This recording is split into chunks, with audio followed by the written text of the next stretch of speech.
live video. Do we need these? Yeah, you should put that on that way. You can hear the. That's You yours. want me just kind of hiding back here somewhere? Yeah, be out there. What? Yeah, there's volume where your headphones plug in. You're gonna want to talk nice and close to the mic. Hey, James, you wanna? You're gonna want to talk nice and close to the mic. And Candice, you got this. Yep, phone silent.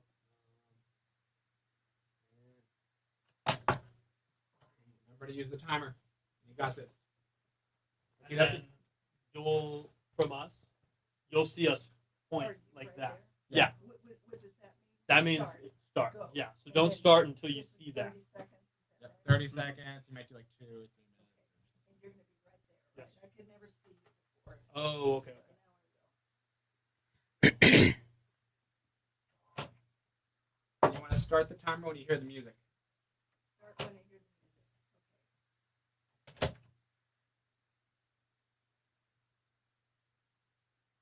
Music.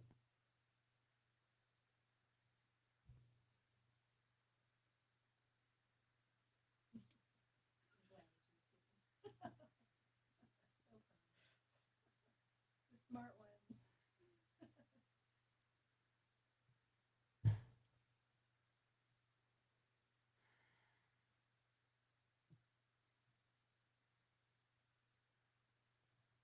You watching? Welcome to the Peak News. I'm Candice Stutzriem. I'm guest hosting for The Watchman. I'm Goldman. And you're listening to AM 1460, FM 101.1, The Answer. We're also live streaming on Facebook at the Peak News Media and at YouTube on the Peak News. This is where the Peak, this is where we get to say the quiet stuff out loud. And boy, are we going to do that today.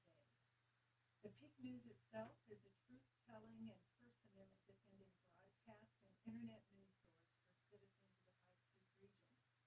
And we invite you to join us as a citizen journalist, a tech intern, guest, or a sponsor. That's what I am, the newly certified citizen journalist with the Peak News. Find out all the info for yourself on our website at www.thepeaknews.news. The show today is brought to you by our platinum sponsor, Springs Dentist and Dr. Craig Summer, a holistic dentist in Colorado Springs. He has been with us, been with the show from the very beginning. So it's Tuesday. That means we're focusing on government and politics. Our guests for the hour are retired Navy officer and licensed realtor Nancy Murray and Air Force wife and licensed realtor Vinnie Dinda, both citizen election integrity activists working with the El Paso County Republican Strategy Forum. In the interest of full disclosure, all three of us work together as election integrity activists in the same organization. And as host, it's my intent to step back and allow my guests to shine. So let's see how well I can keep myself out of this story. So Nancy Murray, welcome to Peak News. Tell us about yourself and how you came to be here. Well, like you said, I am a retired Navy commander. I have a master's degree in information systems management, and the last half of my Navy career, I was involved in managing defense systems, and I was a program manager. Can you hear me okay? Like you, I swore an oath to the Constitution every time I was promoted. That's not something you forget. The 2020 election woke me up. I went to bed, and Trump had a comfortable lead. But when we woke up, he had lost. We knew somebody had stolen the election from him. We can thank COVID and the lockdowns for allowing us to watch all the hearings in the swing states and all the court cases that were happening with election integrity and all the crimes that they discovered. Vinnie Dinda, tell us about yourself and how you fit into this discussion. Well, we moved here in the 90s. My husband was an Air Force officer, and he was involved in managing some political campaigns. And so I ended up starting as an election judge back when we had a big book of voter names and people filing through the church or school in my precinct. They showed their ID and they signed in. Then after a number of years, I just really focused on my family and real estate. And then again, after 2020, it shocked me enough to get back involved again. And more recently, I've worked as a registration election judge as well as a healthcare facility election judge, delivering ballots to folks in residential care facilities. And as as a realtor, my focus has been serving older adults, seniors. So I was drawn to serving in that role as an election judge. My curiosity led me to checking out our voter rolls to see how many people were registered as living at those facilities and their ages. And I think I started looking at folks older than 100.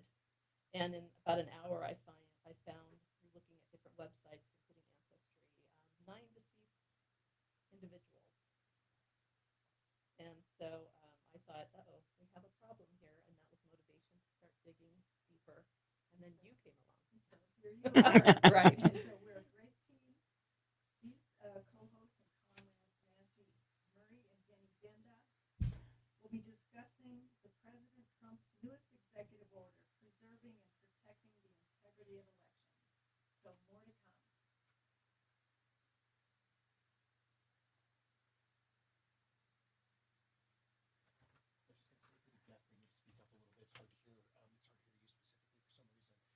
Just raise your voice a little bit when you're speaking into the microphone. It's a little low.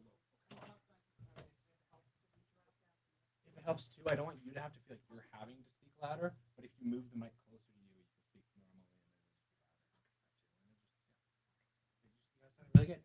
So, sorry about that mishap with not hearing you at the beginning.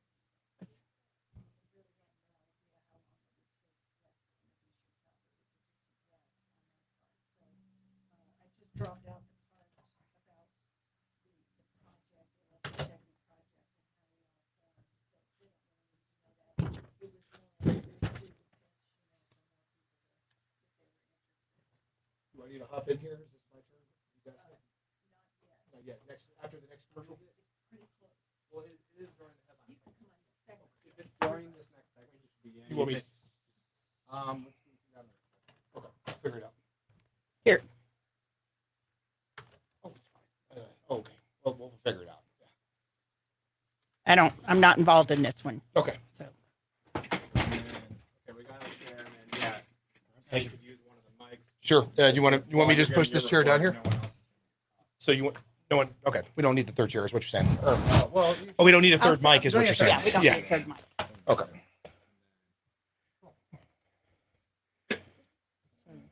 She is about ready to start here. Okay. And then I have about 5 minutes to speak at this point. Let me set a timer where I go so I know. Sorry, Candice, what'd you say? Plan on you exactly say? 5. I didn't hear you. 5 minutes exactly. Okay. Oh, no, yes. You heard over the live. Timer. But you're not going over. All right, I got a 5-minute timer started. So the second you hand it off to me, I'll.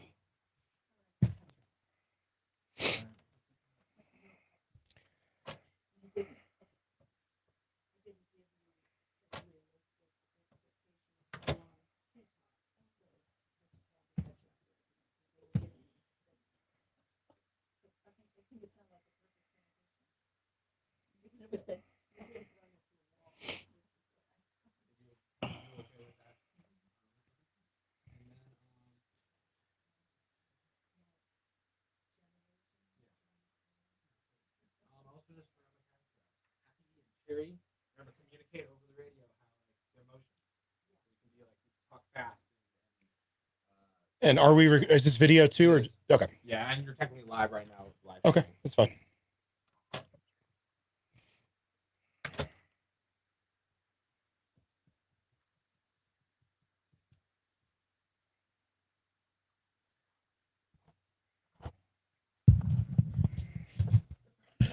It's a lot of ads. They're bringing that money in. Oh.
News.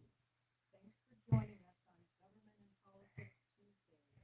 I'm citizen journalist Candice Stutzriem, guest hosting for The Watchman, Tom Golden. Joining me are guests Nancy Murray and Vinnie Dinda. We'll start with local government politics headlines and what they mean to us in our region.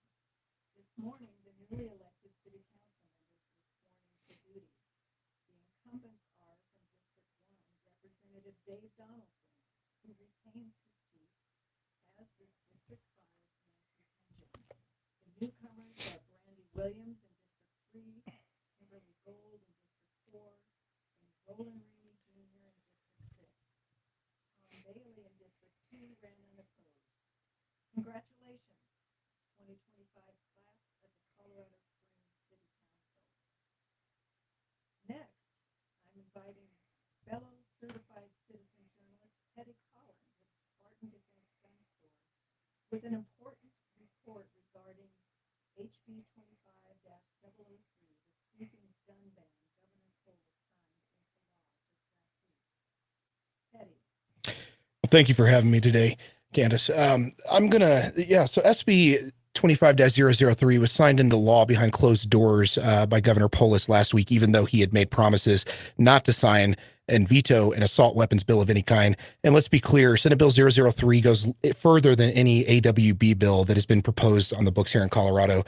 This law would essentially ban the sale of and purchase of semi-automatic firearms in the state of Colorado that have a detachable magazine. So unlike an assault weapons ban, which has certain features that are prohibited or something of that nature, this essentially bans an entire class of firearms, which about 90% of the market is made up of these semi-automatic firearms with detachable magazines. The only way to be able to purchase one of these devices under this new law would be to get essentially 3 days and 16 hours of full training in order to exercise your constitutional right and purchase a firearm in the state of Colorado. That license will be issued by the Colorado Parks and Wildlife Service, which is an interesting pick. Of course, there's definitely some more investigation, and we could go into many, many details of why they did that. But this would essentially put your constitutional rights into Colorado Parks and Wildlife's jurisdiction and approval to be able to purchase a detachable magazine semi-automatic firearm. That being said, there's definitely going to be some legal challenges on this bill. This bill will go into effect September 1st of 2026, next year, not this year. So there is some time before this goes into effect. But we have already seen 2A organizations jockeying towards a lawsuit against this bill, and there's going to be a huge legal battle against it.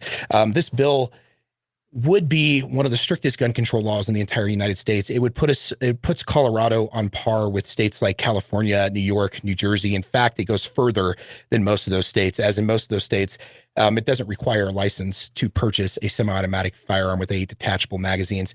The reasoning behind this that was given for this law had a lot to do with the current laws on the books, is what they stated. So, the last 2 years, they failed to pass an assault weapons ban. It failed amongst their own party, as well as completely in solidarity with the Republican Party. So they tried it under a new name, and they tried it under the guise of being a semi-automatic ban or a magazine enforcement bill, is what they did with it. So we're going to see a lot of legal challenges, is all I'm trying to say. And this is unprecedented ground here in Colorado. So I wish all of you the best of luck when you go to purchase a firearm. You're going to want to get whatever you can now before September 1st of 2026. Yeah, that's really all I have on that. Absolutely. Do the best we can with what we have. Unfortunately, we need more people to help us out. Absolutely. God bless. Thank you.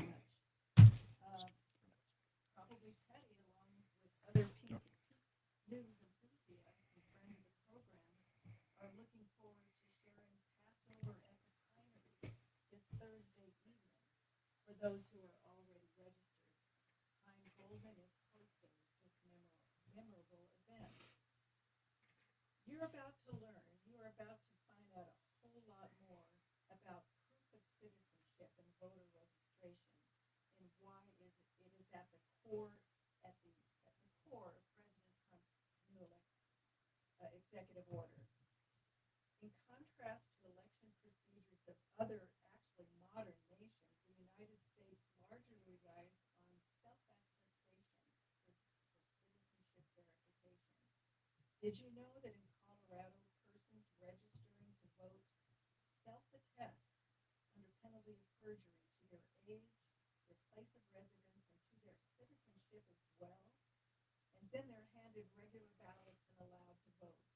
Just today, Lauren Boebert in the Congress said you can actually in Colorado walk up, check a box, claiming that you're a citizen with no proof and no idea, and boom, you're a citizen.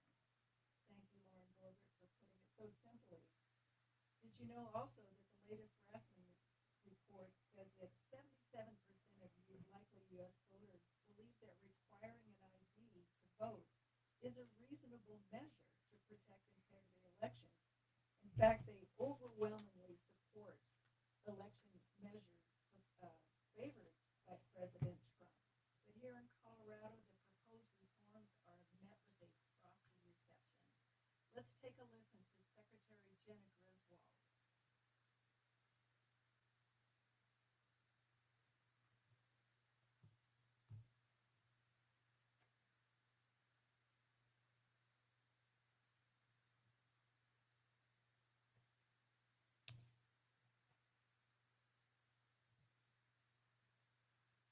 What's that?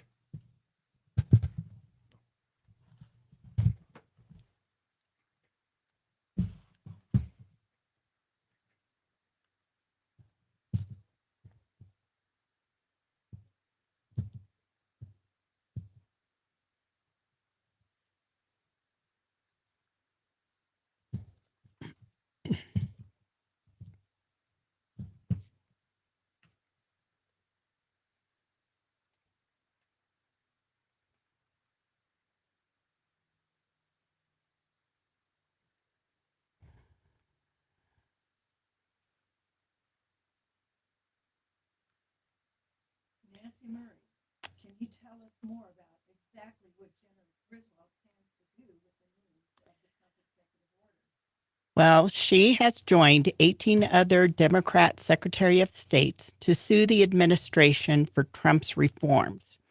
The battle lines are being drawn, but it's important to note that this executive order are not any changes to the law. They're just enforcing the law. Yes, excellent, Nancy. So we wanted to start telling you the story of the Trump election reforms from the top down in the state of Colorado. You start at the top, not only with Governor Polis, but Secretary Griswold herself. So you've heard it from her. She believes that the executive order itself is a form of voter intimidation.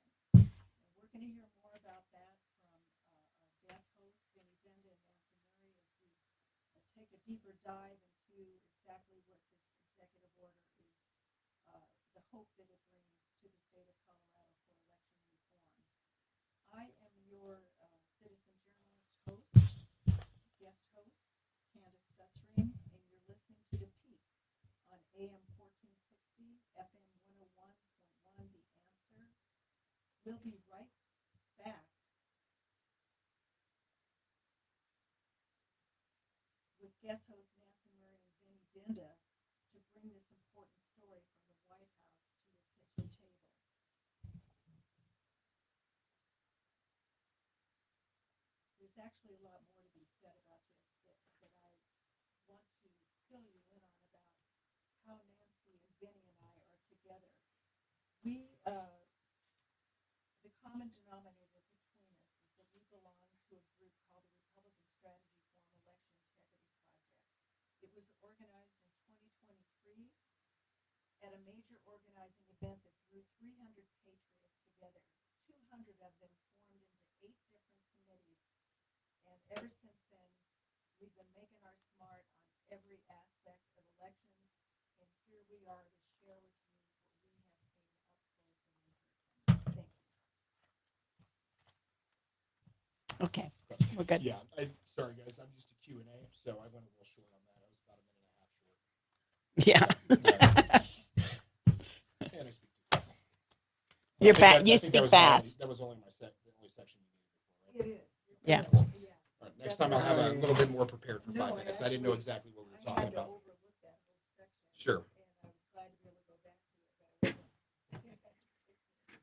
You got it. Doesn't work as Cool. fast as No, you're good. You're good. I appreciate you guys. Yeah, hey, Thanks. hey, guys. Thanks for coming. Good? Yeah, Yeah, that's connected? a little hiccup for the time. Yeah, I realized what happened. All right. I was a minute and a half. Yeah. You covered it very well. So that's Yeah, I wish I could have gone into more depth, but if I had a Q&A type thing where someone was asking specifics, it would have been easier. I could have asked you Could have It's your been fault. either, It's yeah. not your fault. It's a not your better fault. description of it. And then, so I guess he ended early, so you had more time. Yeah, that's right. But then you just want to make sure to talk, and if you have more time, just Slow down the that. cadence. Feel that- Cadence too. I feel could that have slowed down a lot. Yeah, whatever. But yeah, so I did get to go back and pick up. Cool. And then that's why I had to tell you to keep talking, because the music still hadn't even started yet. Sure. We had like another 15 minutes. And you can talk over the music a little bit. Right, Right, exactly. okay. Good. So, yeah, See you guys. thank you, Dave. Are you gonna go on Thursday? To the Passover thing? I have my show on Thursday. What time is that on Thursday? It's 5:30, but it's also registration. Yeah, so I my show's at 6, so I wouldn't be able to. But I appreciate you guys. Take care. Cool. Yeah, sounded good. I really wanted to say all that our group has done because we look back on it. Well, if you've got time, you can do that. Maybe I'll come back to it. Yeah, and then just make sure, yeah, we're talking with excitement. Mhm. And Did it sound better? I saw you, but I would encourage even more. I think I could definitely use more. We all have. If you keep people engaged over Right. So we definitely have voices of a certain That's why she was. Absolutely. I'm not saying to talk fast. I mean, there is a speed to it, but Yeah, as far as just, it almost it sounds like you're reading because you are reading, I am. but you don't want to make it sound like you Right. say it as if you're talking naturally, Yes. from your heart. It's. Because if it's a report, it's like This is our first time. Oh, Give us- absolutely. Thank you. No. I totally understand. I'm just giving a few pointers so you can try to do it if you're able to. But no, you guys are still doing fine. So the Absolutely. clip worked really well. There's gonna be another one here. Okay. Like I do apologize. That was my bad on the clip. Yeah, that was like, we were trying to burn time anyway. It's okay. Well, yeah, we don't want to be dead air. That's my fault. So, okay, and then right, so and then Steve Schleicher one is the second. Yep. Yes. And did you get a time on here? I didn't have a time on it.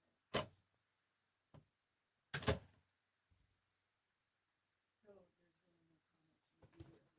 It's 138. Oh, so it's 138 and the whole thing is 5:30. Yeah, so you the music's about to start. We're about to Yeah, start. so I'm gonna finish talking about Republican strategy forum. Yeah. Done, because it adds context to what Okay, you're going He's on. getting ready. Here's your music.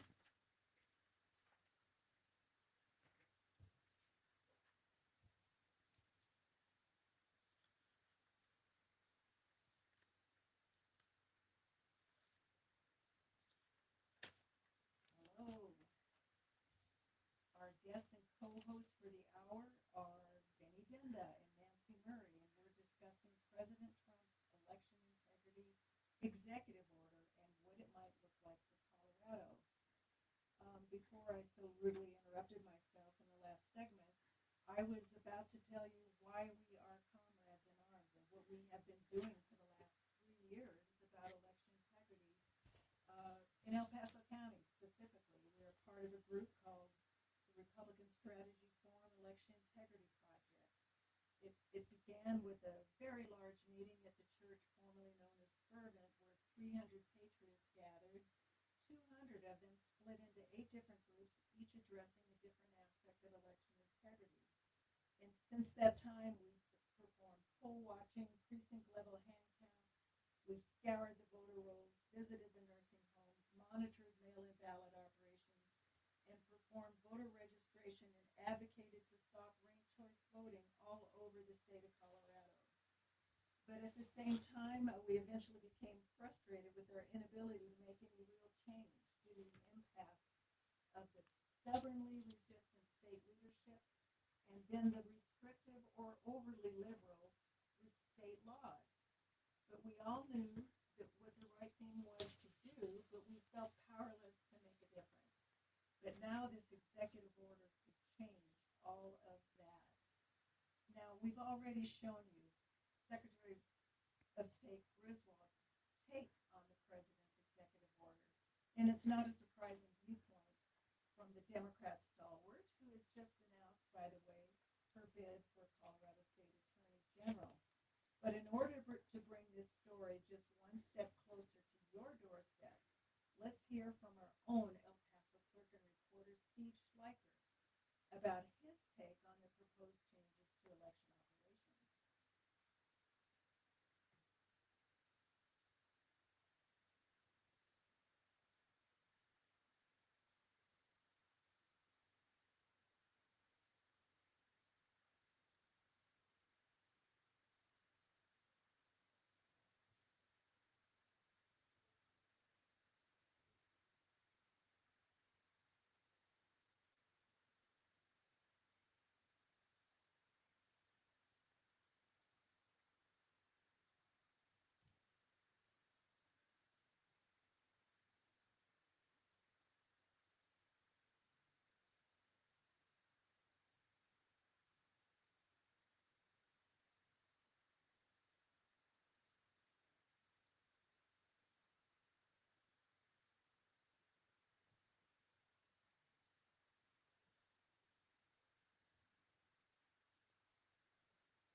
Well, thank you, Steve Schleicher.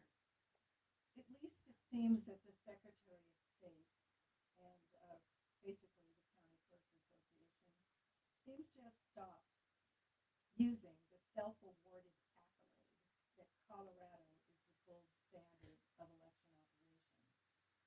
But what it seems that Clerk Schleicher is saying is that we are already 90 or 95% compliant to the new executive order without making a single change. Is there really nothing to see here? Is there more to the executive order than just paper ballots and a post-election audit? Is the voter registration system in El Paso County really secure?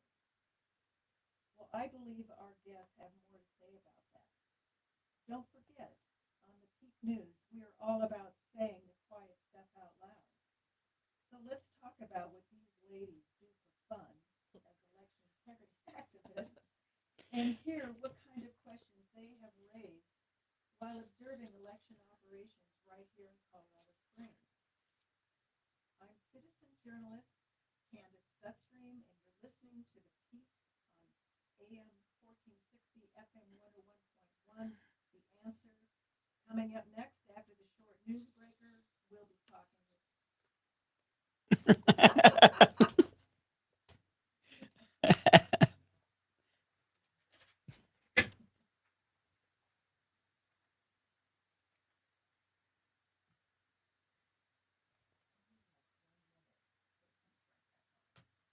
This is just 1 minute? Oh, it's a short break. 1 minute. Okay.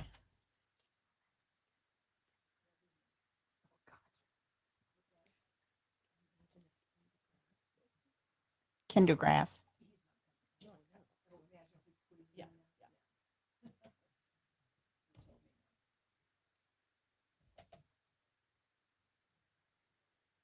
there. Vinnie, you're next.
citizen journalist guest host Candice Stutzriem here, and we're discussing the President's Election Integrity Executive Order and how it might look here in El Paso County.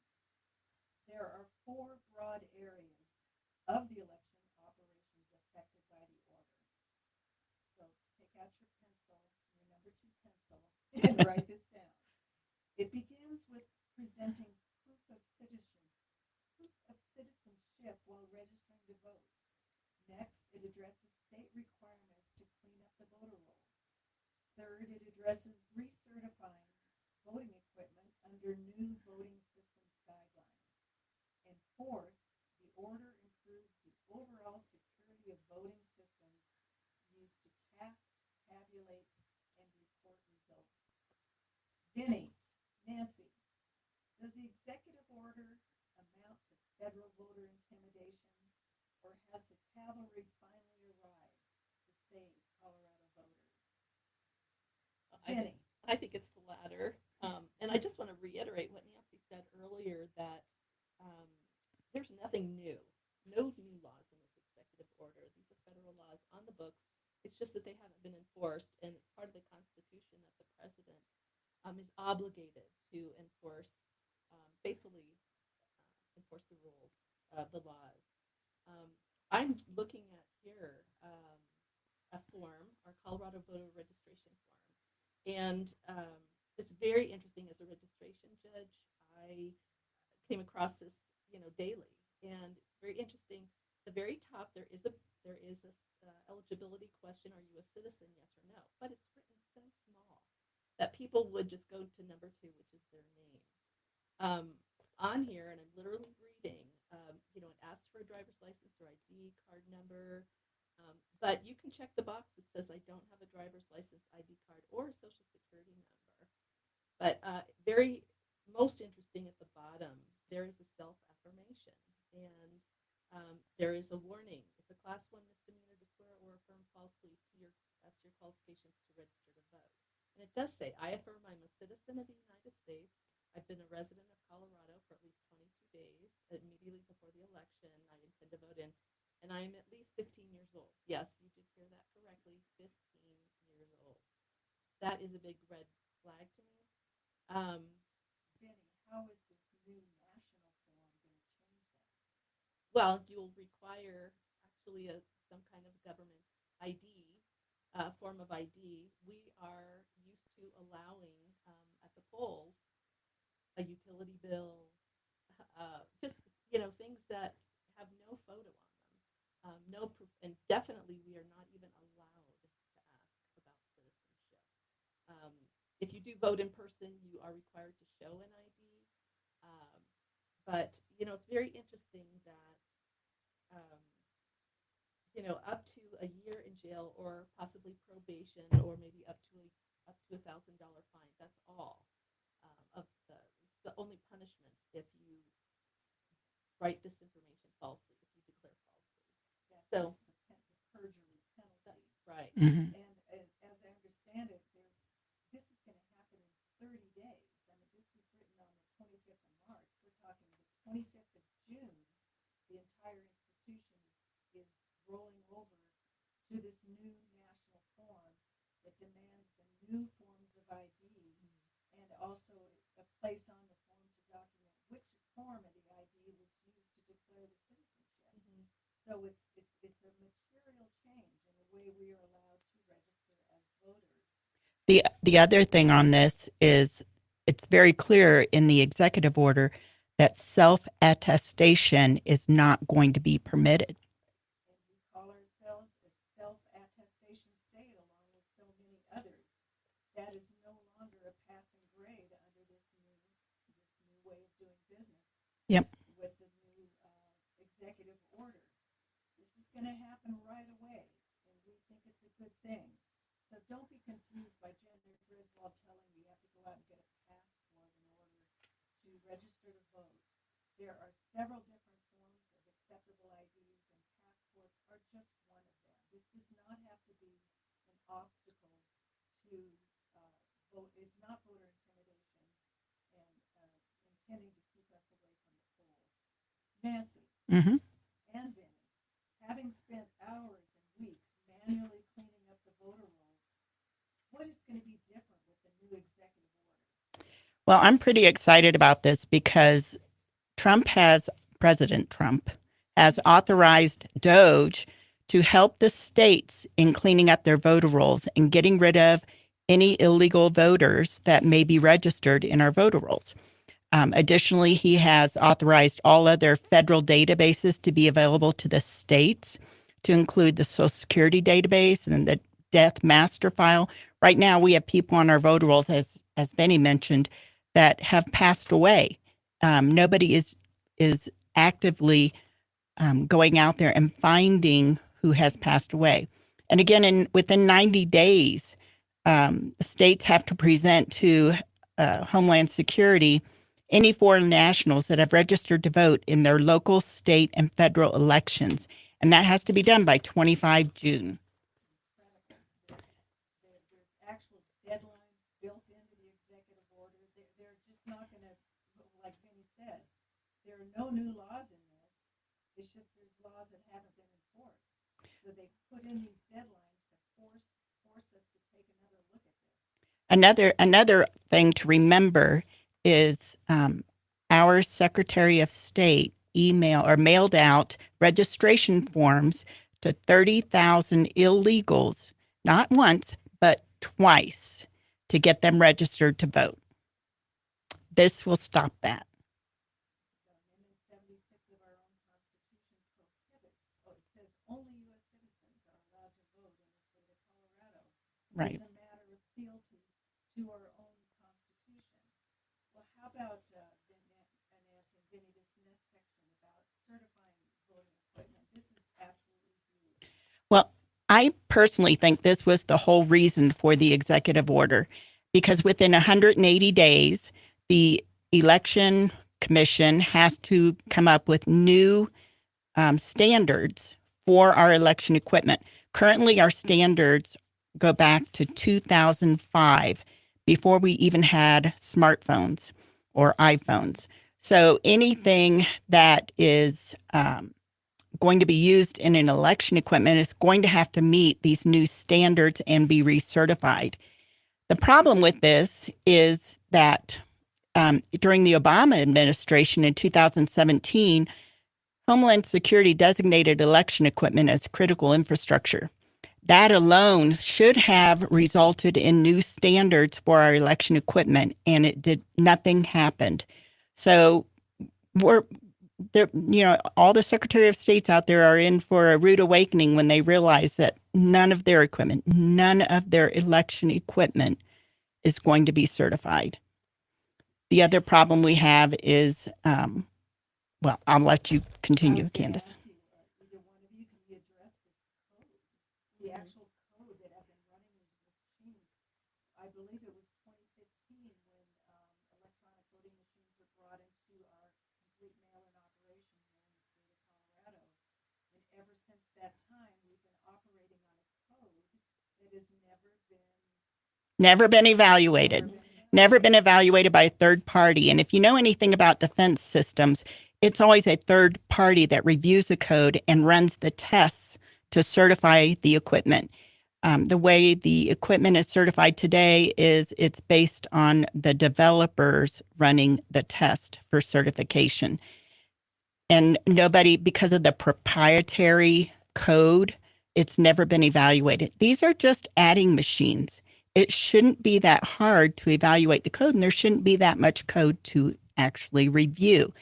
But because it's proprietary, no one has done it. And I heard 50 million lines of code. What on earth? 50 million lines of code. And Yeah. I've seen estimates that it can be done in 10,000. So the steps will involve, first of all, reviewing the systems and then rescinding previous certifications and then recertifying those same voting systems. And Mhm. this is going to be done in how much time? 6 months to accomplish 6 this months. by September 25th. Yes. Clearly, they're trying to clean up, clean house, and get ready for brand new elections in the 2026 cycle. Yep. Let's move on to the last area. It's called, I title it, the Improving Internet Security of the Voting System. internet security? Well, our good friend Colonel Sean Smith provided his own analysis on this. The important thing here is if you have anybody in a foreign country touching code or machines, it cannot be certified. And every piece of equipment that we use in our elections are produced in China. Did you hear that? All of our machinery not only has foreign parts, but they're actually manufactured in China. And this isn't just the Dominion tabulating machines. This includes, this extends all the way to the software that we manage our voter databases with. We're talking about the program called ERIC and our own state voter rolls called SCORE. Tell us more about that, Vinnie. Well, Eric, back to my, so much about this, but Eric, the purpose of Eric is to help us maintain accurate voter rolls. And they have access to various databases, National Change of Address database, oh my goodness, the Social Security master death file. They have all this information that is supposed to, they're supposed to go against our voter rolls and be able to determine who should be off, who should be on, but it's not accurate. To summarize, we've highlighted the 4 areas of the voting operation that are affected by the orders. It's over. This is It's stressful. it is They need a red, yellow, green, yellow, red light, Yeah. don't they? So you get a yellow light So- before the music starts going what off. are we supposed to do after this? Are we done? Oh, no, we're going to run to the 2 of it. Segment 5 is the how-to. About the, Ensure compliance. yeah, about how we're going to cut off money. We're learning. Is that okay? Yeah, Does it sound yeah, good? it does. Good Except for the conversation. abrupt endings. For this next segment, normally we have a gym rant, but no gym rant time set for Yeah. today. Right. And then after that, we just have the outro. If we're coming up on like, if I throw up like this 10-second thing, Yes. what you can do instead of because you'll always be back after the break, to like do a recap. You could be like, especially if we're down to like 5, 4, 3, 2, 1. Just say you're listening to the Peak on AM 1460 FM 101.1 Answer, and that's a quick way to get out of there. Yeah. Cool. Yeah. Other than that, good job, guys. Okay. Do you have any It's a lot questions of for stuff me? to cover. You can see it. Yeah. We Absolutely. did pretty good. Do Yeah, we want to go back to Eric just briefly or no? I don't. Okay. We only have 7 minutes for the next thing. We have 4. Did you want to say something more? Well, I was just going to say that, we're supposed to be relying on Eric to do Keep a our lot of- database, keep our to voter keep rolls our- clean. But what we have found, it goes back to voter rolls. I think it's What important. we found are the dead people, are the people that have voted. We found active turning, inactive going active. Yeah, So I think the point though of this section, this is the only problem. It's supposed to be talking about the security of voting systems, meaning internet security and vulnerability of equipment. Did we make that We- point? We didn't talk about the Wi-Fi cards. Yeah, that's the part that's missing. If anything needs to be said, it would be that. Okay. Let's come back in with that 30 seconds on that. Finish up about election security because there's not as much material in this next section. And that point needs to be made. Agreed? okay, we can always go. Can we always go back to other stuff or no? Well, you can see it's full. Okay. Yeah. Okay.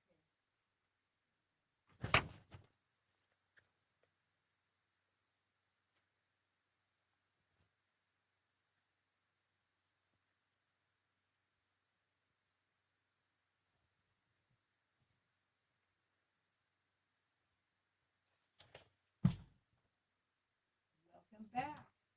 You are joining our guests Nancy Murray and Vinnie Dinda You're listening to Peak News, where citizen journalist Candice Stutzriem is sitting in for the Watchman, Hein Goldman. We'd like to take a step back and just finish up our valuable thoughts from the last section. We were talking about ensuring internet security of voting systems, which is of dire concern throughout the whole operation. Nancy, what do you have to say about Wi-Fi cards? Well, we do know that when the Mesa County, with Tina Peters, when that was being evaluated, the backups that she made, we do know that there were multiple Wi-Fi cards in the machines. And we were told over and over again by the Secretary of State that our voting machines are not connected to the internet. So why were there Wi-Fi cards? We do also know that El Paso County has purchased brand new voting machines, which came from China, supposedly without Wi-Fi cards, but nobody has actually verified that. So we don't know for sure that there are no Wi-Fi cards. Plus, there's new methods of getting into these machines. So it is an issue. So that's an enormously important portion. That's the fourth segment of the overall push for new way to look at election integrity. This next section here, while we're wrapping up, we want to focus on how the executive order is going to actually be administered. How is it going to be enforced? How is it going to be made real? Are there any real teeth behind this plan? Yes. What is the plan, Nancy? You're so eager. Ensure compliance with the executive order. How are they going to force people to do this? Money. They're going to withhold money. We do know that the states are going to be audited, and if they don't meet the requirements of the audit, that Homeland Security, FEMA can hold back their grants from any state that doesn't meet the requirements. Colonel Sean Smith also, I thought, was very telling. He said that state election officials who have certified compliance with federal law in order to receive federal Help America Vote Act grants, they may now be prosecuted for fraudulent certifications. And that's what our Secretary of State does. She certifies our election equipment. She doesn't have to follow the EAC, the Election Commission, their requirements for certification. She can just bless them, is how she reads it. That Isn't that interesting? So basically, we're saying, look at the money, chase the money, because the money is just going to come to bear on compliance with these laws. right. Well, our Colorado annual budget, 40% of our annual budget depends on federal funding. That's a lot of money. Mm-hmm. And so people will be very upset about that. That really, You don't think about that, yeah, but puts a number on it. Yeah. Thank you for that, Vinnie. 40%. So they can make this hurt if they need to. Why doesn't anybody go to jail? You know, all this. It's not just Colorado. It's all Well, over the country. Tina's in jail. And how about that? Tina is in jail. What about actually prosecuting election crimes? Is there any chance that we'll revisit Tina's case and revisit the litigation surviving the breach of the BIOS passwords? I think so. I think that, we have a new DOJ, and it would be very interesting to know if they have access to all the communications from the previous DOJ and the officials in our state to see how they work together to, and I'm going to say it, criminal conspiracy against Tina. So many officials work together to put her in prison without due process. And so that would be interesting. And they are, Pam Bondi, I guess, did say that they're reinvestigating or doing some Yes. investigation into Tina's case. But I think it only is going to take a few states, a few large counties, or I'll just say DOJ, for lack of a better term, to on a high level, look at all this information, use their algorithms or however they investigate it, find these crimes, and then start prosecuting. And I think it just takes a few to be, singled out And for the process to judicial process, hopefully we've got some judges who are not corrupt, to then, they'll feel it. They'll feel their sentences and then everyone else. But right now there's no fear. Right. They can get away with just about anything. Well, you're making a great point, Vinnie, because what you're alluding to is perhaps in those other cases there was some kind of information sharing going on Right. between the state and the DOJ. Mhm. Yeah, let's go back and take a look at that. Mhm. But it also means that going forward, if we're going to litigate any other election crimes, this is insisting that the state, uh, the AGs and Secretary of State enter into information sharing agreements with the DOJ. Yes. But it doesn't. I would like to think they could look back, not very far, Right. just 1 year, just this calendar year, last calendar year, into those previous cases. And- As we have mentioned before, and Nancy, you want to say this about the state. I was just going to say that Colorado's Secretary of State and those other 18 states that are fighting this executive order, they're not going to want to do those information sharing agreements with DOJ. Not likely. Well, how about this? How about what is being done to prevent foreign interference in our elections? Then we talked about Serbia. What does Serbia have to do with Colorado or it is Colorado? Well, International actually, elections. Tell us about where does Serbia fit into this? Serbia is involved in programming the election equipment. We do have facts. There is a fact proof on that. So we're going to put a stop to this. We're going to put a stop to George Soros's interfering in ballot initiatives like ranked choice voting, and we're going to put a stop to the unlawful use of federal funds. And with that, let me thank our scintillating, erudite, and It's winsome too late. and Nancy Murray Are we done? for teaching us more than we ever imagined about real election integrity and making it fun. If you're Candice. interested in joining them at the Republican Strategy Forum Election Integrity Project, we meet Wednesday mornings at 9 a.m. in the El Paso County Citizen Service Center. The website is rsfelpaso.com. I think all that was lost.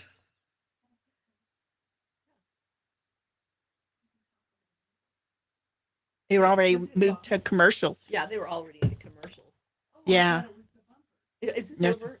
Are we done? No, not yet. Was that all One more lost? segment. Yes. The thanks to you? Yeah. Yeah.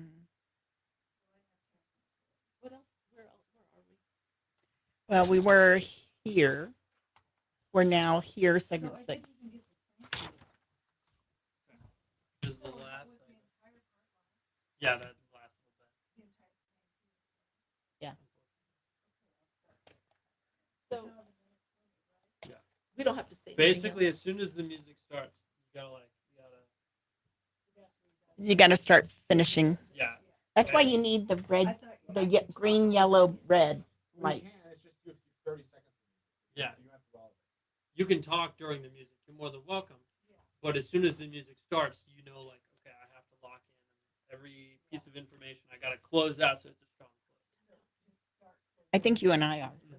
Yeah. If they're talking, okay? say, oh, say, No. I'm sorry, I'm Why? gonna interrupt you super Because fast because the music's Had coming so up. much I gotta say close under out voter this rolls. segment. And then this last segment, How's you have a my minute. best? A minute of music. So I can talk. Talk longer. Yeah. Because I do want to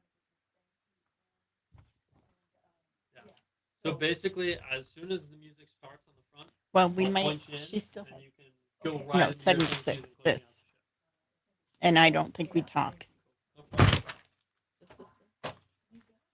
Segment 6. This is fun. I should take this on a roll. Oh, yeah. Oh. And doodling.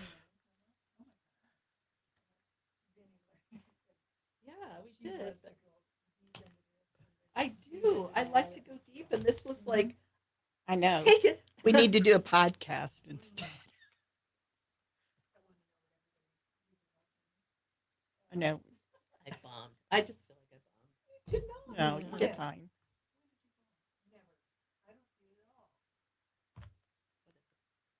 I'm not reading the comments. Don't read the comments. Oh. How much time do we have left? I'm gonna go eat something after this. And with that, allow me to thank our scintillating, erudite, and winsome guests, Vinnie, Dinda, and Nancy Murray, for teaching us more than we ever imagined about real election integrity and making it fun. If you're interested in joining them at the Republican Strategy Forum Election Integrity Project, they meet Wednesday mornings at 9 a.m. at the El Paso County Citizen Service Center. The website is rsfelpaso.com. Thank you for joining us for the Peak News. We hope that you're enjoying our hyper-local news talk and are considering joining us as part of the volunteer news team as a citizen journalist, tech, or intern, or as a Peak Partner sponsor. Thank you especially to the Watchman, Chaim Goldman, for inviting me to host today's show while he takes some much-needed time off. Thank you to Salem Media and to all the Peak News sponsors. We air Monday through Thursday, so we'll be back tomorrow, but with a new guest host. We're looking forward to the Pinery, the Passover at the Pinery on Thursday evening for those who are registered. Look forward to seeing you there. So now, stay tuned as the Larry Elder Show is coming up next on AM 1460, FM 101.1, The Answer. At the Peak, we say the quiet stuff out loud, and we have a blast doing it. I'm Candice Stutzriem.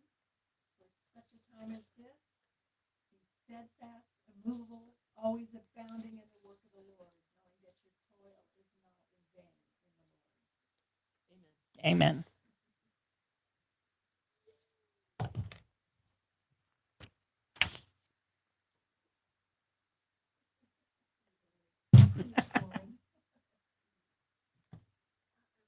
Ugh. If you say so. I have to admit, this is probably the fourth time I've been around this, and the first time I had to just go home and sleep. Yeah.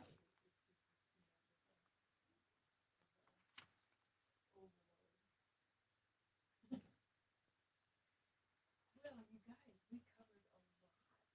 We in 1 did. hour. Yes. I thought the clips worked out well too. I'm sorry about that. Sorry, no. Should have numbered my pages. pages. We'll get Yeah, it wouldn't. He wouldn't have fit in. coming back next time. Yeah. Great job, guys. Well,